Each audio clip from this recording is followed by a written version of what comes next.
When people find out I'm a master's graduate in the field of positive psychology and coaching, they automatically assume that I must be living a happy, fulfilling, and purposeful life.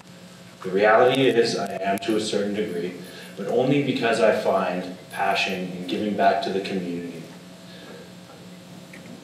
Viktor Frankl, a Jewish psychiatrist, wrote one of the most pivotal works in psychology surrounding one's meaning and life. Viktor was a survivor of the Auschwitz concentration camps in World War II, and he wrote, "Those who have a why to live can bear with almost any how." Adopting these principles to my life, I found that when I have a why and I have a purpose, I'm able to achieve anything. Adopting this philosophy, I quickly asked myself some questions.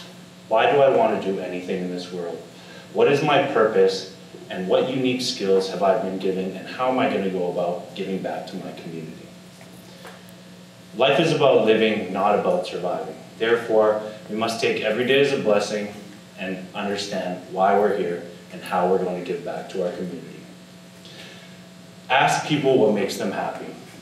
You will get 1,000 different responses, as we all live by different ideologies, philosophies, and understanding of how our happiness is affected by our daily lives. Research shows those who have pursued goals that are meaning to them, they actually live happier lives. And therefore, if, like me, one of your goals is to pursue giving back to your community, it will undoubtedly lead to a happier, more purposeful life. Frankl eloquently wrote, "Happiness cannot be pursued, it must be ensued. And it only does so as an unintended side effect of one's personal dedication to a cause greater than oneself, or as a byproduct of one's surrender to something, to someone other than, to a person other than oneself." In 2016, me and a friend were shooting hoops at a court in Vancouver on a hoop with no net. We quickly asked ourselves a question that we've been pondering many times before. This experience was not as satisfying as it could possibly be, and we were asking, why don't the schools and the community centers put up nets on their outside hoops? See, the problem here lies in the fact that a successful shot in basketball needs to be rewarded with the sweet sound of the swish. Shooting on a hoop with no net is just, it's not satisfying, and there's so many, the problem here lies that there's so many nets in Vancouver and community centers that actually don't have nets on them. So what we did was we went about trying to fill this void.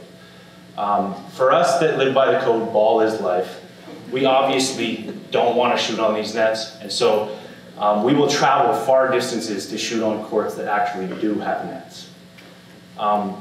Something when launching a campaign like this is you need to understand that people aren't going to care about it as much as you, okay? But it has to have an emotional attachment to it. So therefore, if you're going to do something, we knew something like this, you need to know that people are going to get impacted by it. So putting up the nets, we knew that it would impact a lot of kids and that it would bring satisfaction to their lives. We also knew that with the amount of different basketball academies and opportunities that cost money, that playing ball is actually becoming far more expensive for parents. And in areas like East Van, where we were putting up these nets, it wasn't always a great opportunity for the kids to go into these academies because their parents couldn't afford it. So therefore, creating these opportunities actually gave them a means of enjoying basketball and developing their skills. We also knew that the cities and the districts didn't really necessarily have funds or the means to put these up. It's extremely time-consuming, and it takes a lot of funds to do so. So then we decided, you know what, we're just going to do this ourselves. So we went out on a purposeful journey, setting out to hear, you know, kids swishing and one net at a time changing our community. In 2016, we put up the first net at Vancouver Technical School, which is just in East Van. This is a picture of it. This is my buddy Kev. So basically, oops, sorry, let me go back. Okay, so this school has been there for 100 years. This is the first time that there was a net put up on this school's outside court. You may be asking yourself, why is there no net there? Okay, so basically, the rims are made so you can't attach a net to it. So we went about and we put up these nets, and it takes 30 to 45 minutes, and it's very time consuming. And so what happened was, later that day after putting up this net, we came back in the night and we saw something that changed our lives moving forward. There was 5-on-5 games going on, community was being built, and people were enjoying the court for the first time in a long time. Launching a campaign like this is not easy. It takes a lot of sacrifice. And the issue lies in the fact that people, when they want to do something, they don't always know how to get started.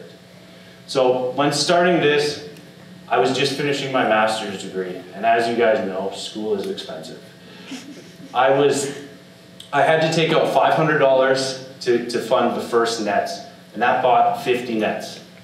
I then went out in the community and started putting these up. And as I mentioned before, it's extremely time consuming, not only putting them up, but traveling to the different locations. Because we had to continue our daily jobs and bringing in funds just to live, we also had to make sacrifices putting these nets up at 12 o'clock at night, 4 in the morning, and sacrificing sleep. So time being a finite resource, when starting a campaign like this, you need to understand that it being worth your time and having a lot of meaning to you, it has to be worth it. Because in human existence, we are currently the busiest we've ever been, and that's by choice. So how do we go about getting people involved, finding the nets that needed help, and all these other things? So basically, what we did was we set up an Instagram account with the hashtag #SwishAndMission. Kids would then go to the Instagram, or go to their Instagram, post the nets that they wanted to have hoops on, or sorry, the hoops that wanted to have nets on, and we were able to go like Santa Claus throughout the night, put up these and give these kids a present, okay? The first week of launching our campaign, we saw great growth, okay? 30 kids put posts up on different locations in Vancouver. This created a ripple effect throughout the community and allowed a lot of other people to get involved with the campaign. In 2017, we thought, how can we make this campaign even bigger?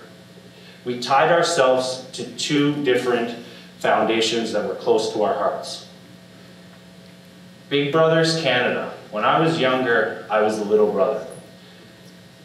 When Big Brother approached me to start the Purple Net project, we knew that this was something that we had to do. This sparked #SwishAndMission going across Vancouver, across BC, and then ended up being on commercials for March Madness on TSN. In this time, we were also featured on the front of the Vancouver Sun and the Province. This was something that was dear to my heart, and I'm so thankful that I got the opportunity to give back to Big Brothers.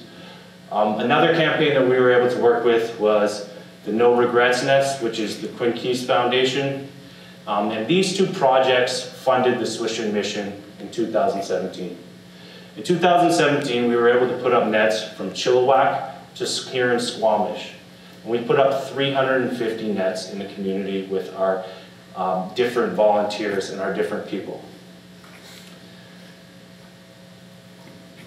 Driving around and seeing the smiles that are on kids' faces because they have a place to play hoops and to enjoy and to shoot on is something that I hold very dear to my heart.